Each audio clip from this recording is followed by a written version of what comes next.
Let's do this.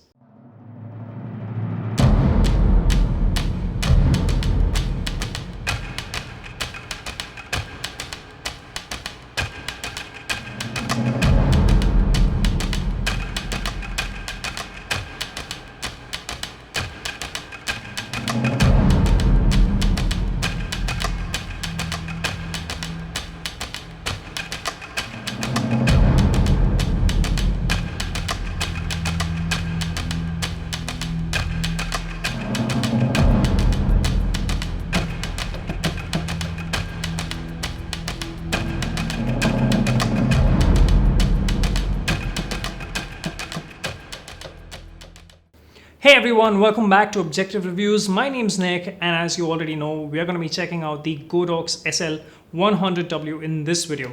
This is a continuous video light that is LED powered, and it's 100 watts of light. And you can also use this for photography, which we'll be checking out in a different video.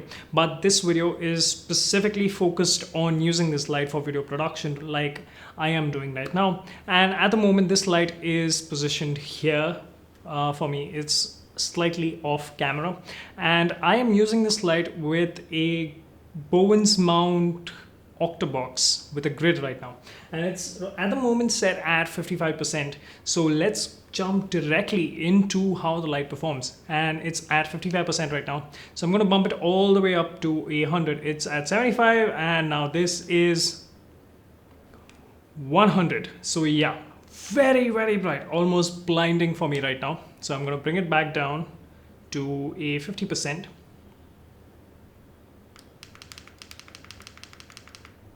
Yeah, so 50% is working pretty cool for the setup right now. Yep, I am looking at my reference monitor right above the camera, and it looks pretty good. So yeah, it's right there, 50% brightness at 5200 Kelvin with a grid and a diffuser. And in a moment, we'll see how it looks without the grid. So I'm going to bring it further down into the 25% range. And for some reason, when you're using the wireless remote, that is the lowest it can go.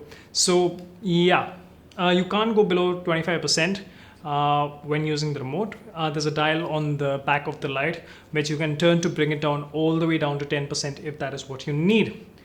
However, if you change the dial on the back of the light, unfortunately it does not transmit the data back to the remote, and because of that the remote does not know what's happening. So if the light is set at 10 and this is at 25 like right now, and if I bump it up, it's going to go to 26 instead of 11. So that is kind of a unfortunate thing, but not a deal breaker. If you're using this light at a proper production, on a proper production set, you'll probably have an assistant or a gaffer behind the lights, and who's adjusting and handling all of these things for you. But for a one-person setup, this is a great setup to have the remote with the light. And yeah, now another thing I want to talk about the light is that it is heavy. Okay, and unfortunately when you put a softbox in front, or an octobox like in my case in front of it, it becomes very front heavy. Unfortunately, the light mount, the stand mount that is included with the light, is not very sturdy. So when you put it on a stand, it does not completely lock into place, and you have to screw it in really tight to make sure that it does not move. So if you are going to be using this in a studio where a lot of people are constantly moving around and there are chances of this thing getting knocked over, make sure that you get a very heavy stand. So let's also take a quick look at the various brightness levels without a subject. If you're just using this light as a fill for a particular room, how that works. So here we have a video where I have set the light up. You have two walls in the front and a small alleyway in there, and the light, let's start it off with 10%, and now I'm going to increase the brightness all the way to 25, followed by 50%, and then finally 100%. So as you can see, it works pretty well if you're using it as a fill light. I'll now bring the light in the center of this room in front of the camera so you can see what's happening, and I'll control the light using the remote. So once again, starting at this time, we start at 100% and then go down to 75 and then finally 25. So you can see pretty well that it lights up a room very well, especially if you're using it as a fill light, but as a key light like I am using it right now. Now the color reproduction on this light is pretty good. However, please note that if you're using this light as a key or a fill or whatever, if you're using any of these lights, remember that there is a plus or minus 200 Kelvin temperature difference between what you're actually seeing on the remote and what you're actually going to be getting. There is also a noticeable tint shift, at least in my unit, where I need to set the tint to +10 for all my post-production, in all my post-production work. If I'm editing photos, my photo editor will generally take care of that using an eyedropper. But since when editing videos in Final Cut Pro, I need to manually set the temperature tint to get the correct whites in the scene. I have already recorded another video using this light, and I did not say anything about the light in that video. And as you can see, the colors that this light produces are beautiful. The fall and the roll off, the highlight roll off is absolutely gorgeous. And when I shot that video, so I had 10 days to return the light, and when I shot this video, I was absolutely blown away and I decided to keep it. Another interesting point about this is, like right now, as I said in the beginning, that I am using a grid to focus the light in a single direction. So what I'm going to do is go ahead and remove the grid while I speak with you.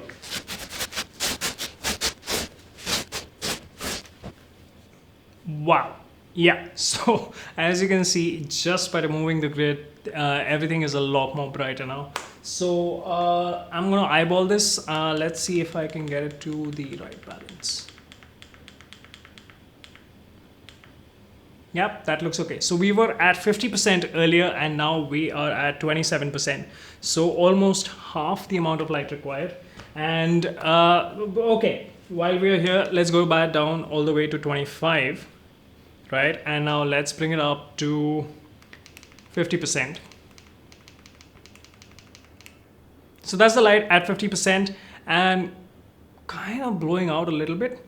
And now let's take it all the way up to 100. Now let's stop at 75 while on our way. So this is 75% and wow, it's getting bright. So yeah, let's see how 100 does. Oh damn, everything is so washed up. Damn, okay. Let's bring it down all the way to 27% like we were at earlier.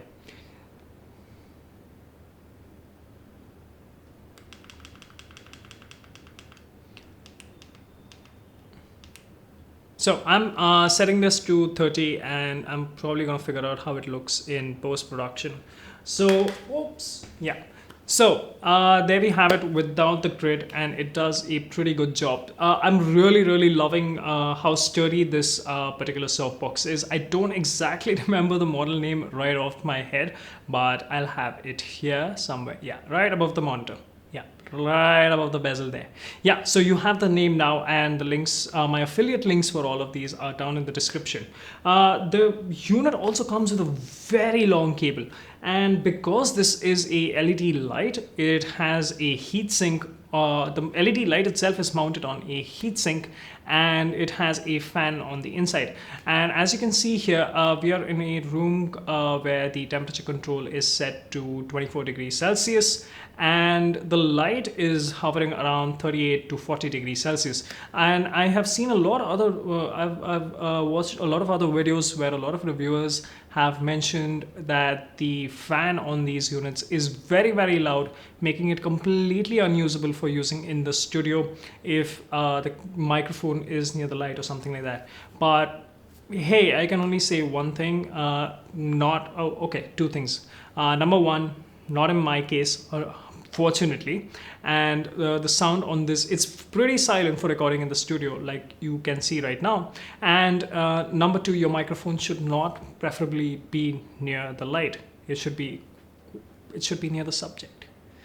What are you guys doing? But anyways, that's not the point. So I'm not going to go through the trouble of removing the front diffusion because it's I have to go through a lot again to put all of this back together, and that's a big issue with the softbox. To get it all set up is a huge task.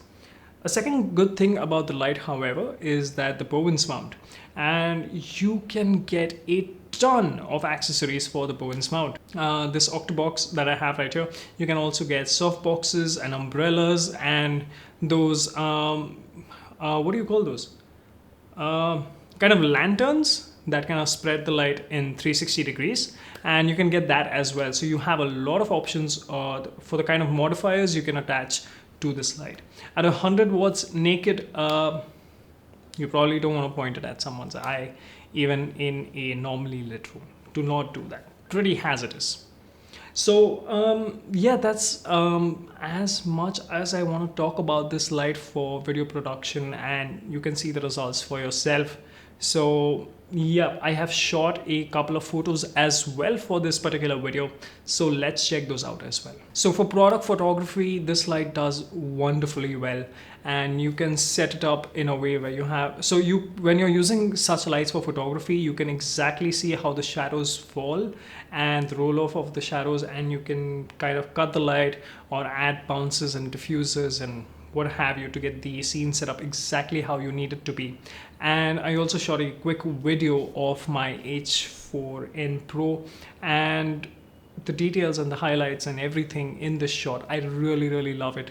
And the A7 III that I shot it with has brought out really crisp details. So yeah, I can recommend this light for photography as well, but I'll be shooting a separate video altogether to see how this light works for photo work. So for now, the conclusion as it stands, if you're looking to buy this light for video work, keep two things in mind. It's very heavy, it can topple off pretty easily, and the color accuracy is slightly off by plus or minus 200 Kelvin and plus or minus 10 for the tint, which is kind of okay for the price range of this light. In my case, I was able to get this light and the octobox with the grid for 20,000 total, including shipping and handling and everything within India itself. So I kind of lucked out with a pretty good deal. So if you want to go get this light for your video work, all the links, all my affiliate links are down in the description. Every time you buy using those links, I get a small kickback, and it does not cost you anything additional. So go check it out, and if that's the kind of thing you want, have a look. If you have any questions about the light, let me know down in the comments, because I'll anyways be making a separate video for photo work, and I can answer all of those questions in that particular video. I hope you guys liked this video. If you liked it, hit the like button. If you disliked it, let me know down in the comments what you disliked about it. And if you're new around here, don't forget to subscribe. YouTube seems to have changed how the bell notification systems work, so figure it out and let me know if you have figured it out, because it flew right over my head. Alright, I'll see you guys in the next video. Cheers!